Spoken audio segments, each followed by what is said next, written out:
Turista sa probinsya. Magandang umaga po, muli ito ang ating second episode sa Turista sa Probinsya. Ako po si Patrolwoman RV Eustachio, ang Ate Dimples ng RP Kaduan.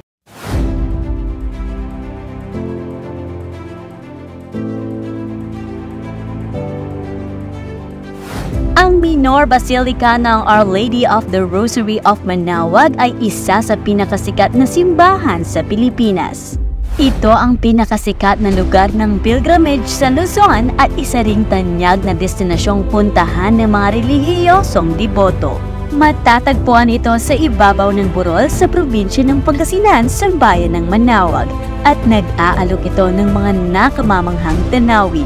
Bilang patutunguhan ng pilgrimage, ito ang lugar kung saan sinasamba at iginagalang ang itinalagang imahe ng Our Lady of the Rosary.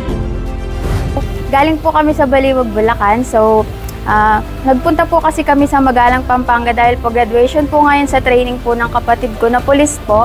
So, isa po yun sa pinagpapasalamat po namin kay Our Lady of Manaoag. Tapos po, pinagpipray na din po namin na sana po magkabibi na din po silang dalawang mag-asawa.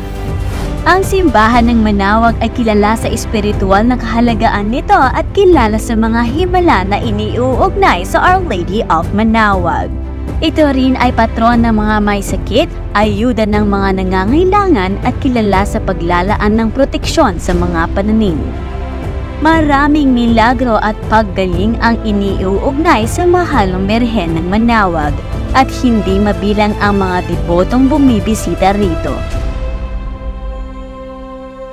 Muli, ako ang inyong Ate Dimples ng RP Kaduan. Laging tandaan, basta sa Pro One, secured ka! Turista sa probinsya.